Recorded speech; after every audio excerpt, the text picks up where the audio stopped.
जय हिंद साथियों, नमस्कार। आप सभी को किशन यूट्यूब चैनल में हार्दिक स्वागत करता हूं। आज हड़प्पा सभ्यता की जो 12वीं के चैप्टर हैं अध्याय ईंटें और मनकें तथा अस्थियां संबंधित 50 महत्वपूर्ण प्रश्नों के उत्तर निम्नलिखित हैं।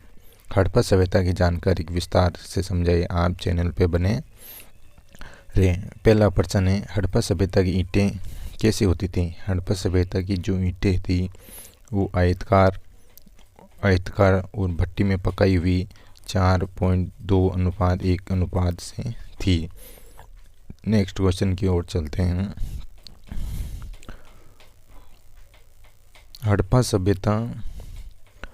सभ्यता में पकी हुई ईंटों का उपयोग किया जाता था। जो दीर्घकालीन उपयोग और मजबूती के लिए इसका हड़प्पा सभ्यता की ईंटों का प्रयोग किया जाता था। तीसरा क्वेश्चन है, किस स्थल पर सबसे छोटी ईंट पाई गई है। आपको प्रश्न पूछा जाएगा कि हड़प्पा सभ्यता की किस स्थल से सबसे छोटी ईंटें पाई गई थी, तो वो कालीबंगा और रोपड़। कालीबंगा है जो काले रंग की चूड़ियों के लिए प्रसिद्ध है, रोपड़ पंजाब के लिए स्थित है। नेक्स्ट क्वेश्चन चलते हैं, ईंटों की मुख्य उपयोग किसके लिए किया जाता था। हड़प्पा सभ्यता का आपको प्रश्न पूछा जाएगा, ईंटों के लिए किसका प्रयोग किया जाता था, तो ईंटें घर, स्नानघरें और जल निकासी प्रणाली के अंदर ईंटों का प्रयोग किया जाता था। नेक्स्ट प्रणाली पूछा जाता है पांचवा, ईंटों को किस प्रणाली के उपयोग नगर निर्माण में किया जाता था। जो ईंटें हैं उसका ग्रिड पद्धति के आधार पर हड़प्पा सभ्यता के अंदर नालियाँ एक समकोण के आधार पर बनाई जाती थी। नेक्स्ट है, किस स्थल में पकी हुई ईंटों की दीवार पाई गई थी, तो मोहनजोदड़ो है। मोहनजोदड़ो के अंदर ईंटों की दीवार पाई गई, पकी हुई ईंटों की दीवार पाई। सातवां क्वेश्चन की ओर है, किस स्थल पर जलाइशी की ईंटों का प्रयोग किया। धोलावीरा है। धोलावीरा गुजरात के अंदर है। कहाँ है, प्रश्न पूछा जाएगा कि आपको धोलावीरा कहाँ है, तो धोलावीरा गुजरात के अंदर है। ईंटों से बने स्नानघरें कहाँ जाए, तो मोहनजोदड़ो के अंदर ईंटों से बने स्नानघरें कहा जाता है।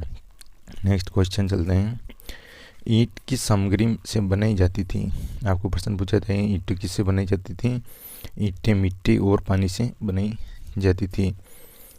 10वां प्रश्न है, कौन से स्थल ईंटों के निर्माण के लिए प्रसिद्ध था, तो चुंदड़ो है जो ईंटों के निर्माण के लिए प्रसिद्ध था। नेक्स्ट प्रश्न पे चलते हैं, मनके मुख्य रूप से किससे बनाए जाते थे। मनके हैं जो पत्थर, सीप, मिट्टी और तांबे से बनाए जाते थे।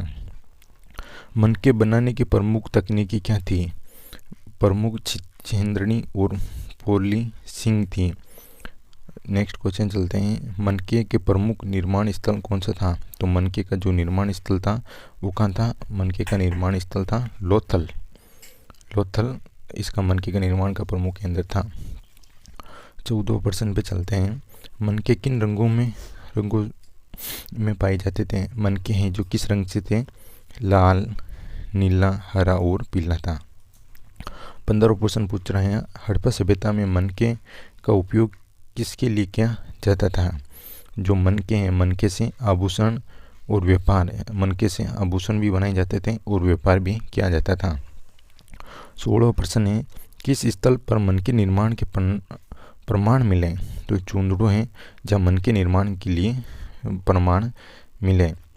17वां क्वेश्चन चलते हैं, प्रश्न पूछा जा रहा है आपको, मनके का सबसे बड़ा भंडार कहाँ मिला, तो लोथल को अंदर मनकों का सबसे बड़ा भंडार मिला।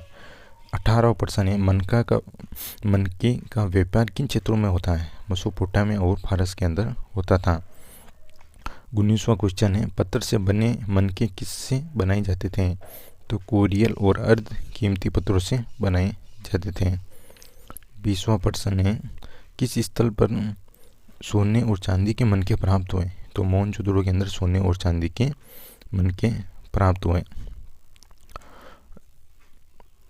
21वां प्रश्न है, मानव अस्थियां किस स्थल से मिली। आपको पूछा जाएगा कि मानव की अस्थियां या कंकाल कहाँ से मिले, तो राखीगढ़ और लोथल से आप मानव की अस्थियों के मिले। 22वां प्रश्न है, अस्थियां किस उद्देश्य से उपयोग किया जाता है। जो अस्थियां हैं जो उपकरण बनाने और धार्मिक कार्यों में किया जाता था। हड़प्पा सभ्यता में पशु अस्थियां का उपयोग किया जाता। हड़प्पा सभ्यता में जो पशु की अस्थियां थी उससे औजार बनाए जाते थे और सजावट के लिए उसका उपयोग किया जाता था। अब नेक्स्ट 24वां क्वेश्चन है कि इस स्थल पर घोड़े की अस्थियां मिली। आपको प्रश्न पूछा जाएगा एग्जामिनर कि घोड़े की अस्थियां कहाँ मिली। तो घोड़े की अस्थियां हैं जो सूरत कोटड़ा है गुजरात के अंदर है, वहाँ घोड़े की अस्थियां मिली। अब 25वां प्रश्न पूछ रहा है आपको।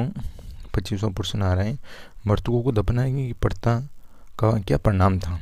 तो प्रश्न पूछ रहा है कि मृतकों की दफनाने की प्रथा क्या परिणाम है। तो हड़प्पा और मोहनजोदड़ो के अंदर मृतकों को दफनाया जाता था, उनके साथ आभूषण उसके अंदर दिया, आभूषण भी जो कब्र है उसके अंदर ला दे। इससे परिणाम हमें ये मिलता है कि मृतकों को दफनाने की प्रथा कालीबंगा, मोहनजोदड़ो और हड़प्पा से मिलती हैं। 26वां प्रश्न है अस्थियां बनाई गई औजार कौन से थे। तो अस्थियों से जो वो अस्थियों से सुई, बटन और चाकू बनाए जाते थे। 27वें प्रश्न की ओर चलते हैं। मृतकों के साथ क्या चीज़ दफनाई जाती थी।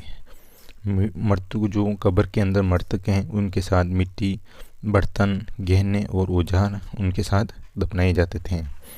कौन सा स्थल पर सामूहिक कब्रों का परिणाम मिला। जो सामूहिक है, जिसके साथ सामूहिक है ना मतलब 5-7 आदमी को एक साथ जो कब्र के अंदर देते हैं उसे सामूहिक कब्र के परिणाम राखीगढ़ के अंदर मिले।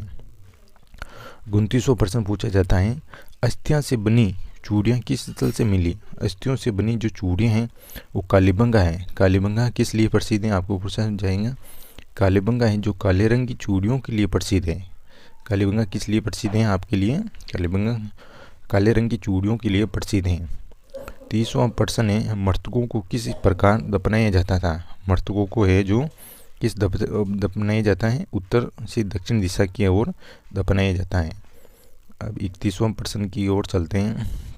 हड़प्पा सभ्यता के अंदर जल निकासी प्रणाली क्यों महत्व थी। आपको प्रश्न पूछा जाए एग्जाम में हड़प्पा सभ्यता में जल निकासी प्रणाली क्या महत्व थी। तो जल निकासी के लिए ईंटों से बनी भूमि की थी। जल जो निकासी प्रणाली थी एक ग्रिड पद्धति के आधार पर हड़प्पा सभ्यता के अंदर की जाती थी। मोहरों पर किन चित्रों का उपयोग किया जाता है। जो हड़प्पा सभ्यता की मोहरें हैं, रुपये हैं, उस पर पशु और धार्मिक प्रतीक थे। 33वां प्रश्न चलते हैं। हड़प्पा सभ्यता की किस स्थल पर बंदरगाह हड़प्पा सभ्यता के जो लोथल हैं वहाँ बंदरगाह माना। नेक्स्ट 34वां क्वेश्चन की ओर चलते हैं। मोहनजोदड़ो की जो स्नानगृह का आकार क्या था। मोहनजोदड़ो की जो स्नानगृह हैं उसका आकार था 12x7 आकार से उसका स्नानगृह था। 35वां प्रश्न है कौन कौन सी फसल उगाई जाती थी। हड़प्पा और मोहनजोदड़ो के अंदर गेहूँ, जौ, कपास की आदि फसलें उगाई जाती थी। 36वां प्रश्न है किस स्थल पर अन्न के भंडार मिले। प्रश्न पूछा जाएगा आपको अन्न के भंडार हड़प्पा सभ्यता के किस स्थल से मिले। तो हड़प्पा सभ्यता से अन्न के भंडार मिले। पशुपालन का परिणाम किस स्थल से मिला। पशुपालन का परिणाम है जो चुंदड़ू से इसका मिला। 38वां प्रश्न है धोलावीरा किसके लिए प्रसिद्ध है। धोलावीरा कहाँ है आपको प्रश्न पूछा जाएगा। पहले धोलावीरा कहाँ है। धोलावीरा गुजरात के अंदर है जो जल प्रबंधन और जलाशयों के लिए प्रसिद्ध है। 29वां प्रश्न पूछा जाएगा आपको। 39वां मेसोपोटामिया के साथ व्यापार क्या क्या परिणाम है। मेसोपोटामिया के साथ व्यापार मोर और बनके के साथ उसका व्यापार किया जाता है। मिट्टी के खिलौने किस स्थल में पाए जाते हैं। मिट्टी के खिलौने हैं जो रोपड़ पंजाब से मिट्टी के खिलौने पाए जाते हैं। 41वां प्रश्न है हड़प्पा सभ्यता का पतन कब हुआ। हड़प्पा सभ्यता का पतन है जो 1900 ईसा पूर्व में हड़प्पा सभ्यता का पतन हुआ था। हड़प्पा सभ्यता के पतन का कारण क्या था। हड़प्पा सभ्यता के पतन का कारण पर्यावरणीय परिवर्तन और विदेशी आक्रमण था। हड़प्पा सभ्यता का भूस्खलन और पेड़ों की कटाई और विदेशी आक्रमण से हड़प्पा सभ्यता का पतन हुआ। अब 43वां प्रश्न है हड़प्पा सभ्यता में तांबे का उपयोग किसके लिए किया जाता था। हड़प्पा सभ्यता में प्रश्न पूछा जाएगा कि हड़प्पा सभ्यता के अंदर तांबे का उपयोग किसके लिए किया जाता था। औजार और हथियार बनाने के लिए तांबे का प्रयोग किया जाता था। 44वां प्रश्न है, हड़प्पा सभ्यता में धार्मिक स्थानों का क्या परिणाम है। धार्मिक हैं जो मंदिरों के अभाव के बावजूद धार्मिक प्रतीकों का उपयोग किया जाता है। 45वां प्रश्न है, हड़प्पा सभ्यता में पानी के भंडार के परिणाम मिले। तो धोलावीरा गुजरात है जहाँ जलाशय के सक्षम मिले। 46वां प्रश्न है, नगरों को किस प्रकार योजनाबंद किया जाता था। हड़प्पा सभ्यता के अंदर है जो नालियाँ थी वो एक ग्रिड पद्धति के आधार पर बनाई जाती थी। ये मोस्ट इम्पोर्टेंट क्वेश्चन है, ऐसे प्रश्न पूछे जाएंगे। हड़प्पा सभ्यता की नालियाँ किस प्रकार से बनाई जाती थी। हड़प्पा सभ्यता की जो नालियाँ हैं वो ग्रिड पद्धति के आधार पर बनाई जाती हैं। 47वां प्रश्न है, कौन से स्थल से सबसे बड़ा किला मिला। तो राकीगढ़ है जहाँ सबसे बड़ा किला मिला। नेक्स्ट क्वेश्चन 48वां, क्या हड़प्पा सभ्यता के लिपि। हाँ, हड़प्पा सभ्यता की लिपि है जो अभी तक पढ़ी नहीं लिखी। हड़प्पा सभ्यता की जो लिपि हैं वो दाएं से बाईं ओर लिखी जाती थी। प्रश्न पूछा जाएगा हड़प्पा सभ्यता की लिपि किस ओर से लिखी जाती है। हड़प्पा सभ्यता की लिपि हैं जो दाईं ओर से बाईं ओर लिखी जाती थी। ये लिपि हैं हड़प्पा सभ्यता की लिपि हैं जो अभी तक पढ़ी नहीं गई। 49वां क्वेश्चन है, हड़प्पा सभ्यता में कला और शिल्प का परिणाम है।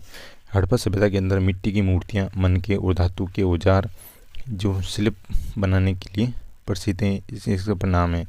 50वां लास्ट क्वेश्चन है, सिंधु घाटी सभ्यता का महत्वपूर्ण योगदान क्या है। सिंधु घाटी का जो महत्वपूर्ण योगदान था नगर नियोजन से मतलब है सिंधु घाटी सभ्यता के अंदर जो नगर बस्तियाँ थी वो एक पद्धति के आधार पर बनाई जाती थी। जल निकासी के लिए नालियाँ एक ग्रिड पद्धति के आधार पर बनाई जाती थी। ये सब प्रश्न पूछा जाएगा।